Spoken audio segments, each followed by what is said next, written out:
Hi guys, so we are back on day 2 of our using text clues and background knowledge to make inferences. Yesterday we started the passage, The Treasure Hunt, and we were reading about Jordan, and we said Jordan is adventurous because she loves treasure hunts where she has to solve riddles. We also learned that Jordan's birthday is coming up and that her friends Cameron and Annie want to do something special by creating a treasure hunt because she loves treasure hunts for her birthday. So we said Cameron is thoughtful because he wants to do something special for Jordan. And then we talked about his mom and how she helped him pull out crayons and helped him try to figure out how to draw this map, and that they were drawing things in the backyard. And we said that his mom is creative and imaginative because you have to think about where pirates are going to put things, and she's helping him figure out things to draw in the backyard. So today we're going to read the rest of the passage and make some more inferences. Okay, so it says, the next day, Cameron shows Annie the map. She thinks that it looks just like his backyard. It's perfect, she says, excited. Now, we just need to mark the places where we will hide the clues and then the treasure, Cameron says, looking around his backyard. Annie walks over to the trampoline. She gets down on her hands and knees and finds a big rock. We can hide a clue under here, she shouts to Cameron. Cameron nods his head in agreement. He points to the porch and then to the big tree near the trampoline. We can also put clues near those spots, he says. So now we're going to talk about Cameron and Annie. So the first thing we know is that they're trying to mark places where they will hide their clues. So the first thing we saw was that Annie gets down on her hands and knees and spots a rock, and she says that they can hide the clue under the rock. And then Cameron points to the porch and a big tree near the trampoline, and he says that those are they can also put clues in those spots. So I want you to pause the video and I want you to use these clues to write down your thoughts about Cameron and Annie. And then I want you to come back and check and see if you came up with something like what I came up with.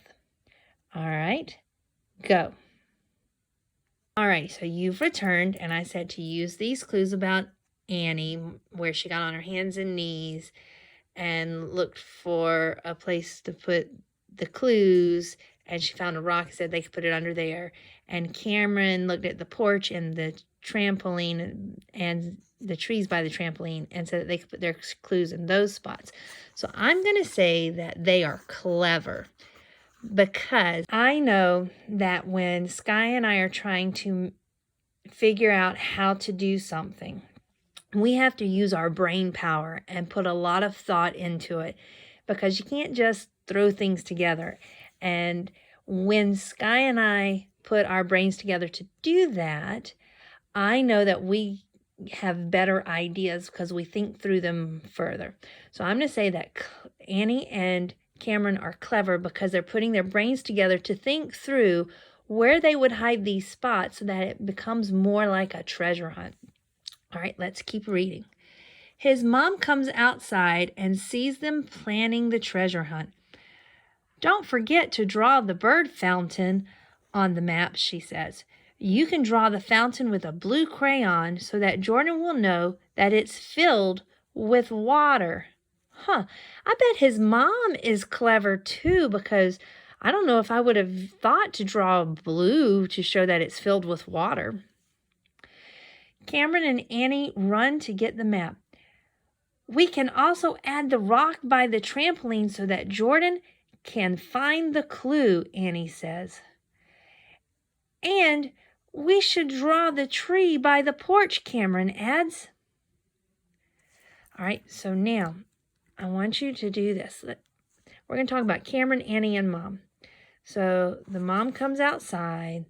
She says, draw the bird fountain.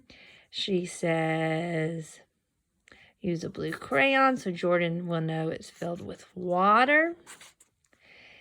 Cameron and Annie run to get the map. They add a rock by the trampoline. Jordan can find the clue. And we should draw the tree by the porch. So tell me about this now. How are they being now?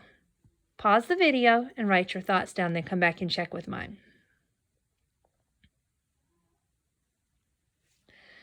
Alrighty, so I think that Mom, Cameron, and Annie are being very detailed because my mom one time did a pirate birthday party for my brother, and she made several different maps for several different hiding spots on a treasure hunt, and some people were able to find their treasure really quickly because they had a lot of things written on their map.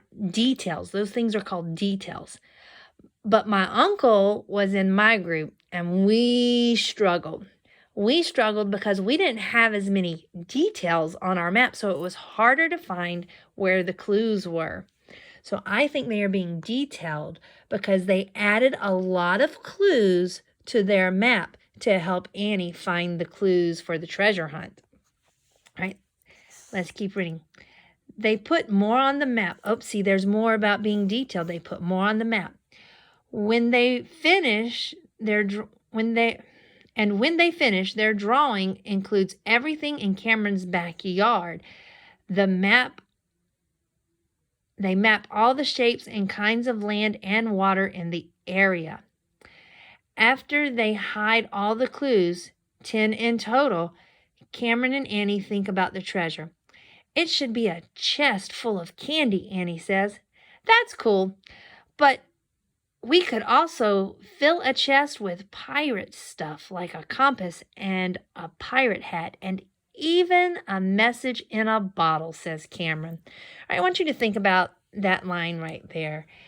That's cool because we could fill a chest with pirate stuff like a compass and a pirate hat and even a message in a bottle, says Cameron. I want you to tell me what kind of person is Cameron? And you're not just going to use this clue. I want you to go back to the beginning, and it said Jordan loves clues to solve riddles. She loves treasure hunts. She dreams about being a pirate, is searching for treasure chest, and pretending that she's on a treasure hunt. So I want you to use that clue with the clue about putting the pirate stuff in the different locations for the treasure. What kind of person is Cameron? Pause the video, write your thoughts down, then come back to me. Okay, so I think Cameron is thoughtful. Once again, I'm going to go back to my friends and the things that they do. I love sushi. So one year for my birthday party, they surprised me by all showing up to a sushi restaurant for my birthday that my husband took me to because he had helped plan it out. So they were very, very thoughtful by saying, hey, she likes sushi. Why don't we take her out to eat for her birthday to a sushi place? Because on somebody's birthday, you want to do something that they like doing to make them feel special. So I think Cameron is thoughtful because he thought about how Jordan likes all these pirate things and treasure hunts and solving riddles. And so for his treasure, he's making it pirate stuff like compasses and a pirate hat and a message in a bottle because he knows how much his friend likes pirate stuff. They finally decide to do both. Their parents help them find a small chest and they fill it with pirate things and candy. They dig a hole near a tree and bury the chest. The next day, Jordan comes to Cameron's house for her birthday. Many of their friends come as well. After they cut the cake, Cameron and Annie tell Jordan that they have a surprise for her. They give her the first clue. This is so exciting. Thank you so much, Jordan exclaims. She sets out to find her treasure with the map in hand. Now you're going to go try this on your own at Newsela on the website with the passage I have given to you and do your best, okay? Bye.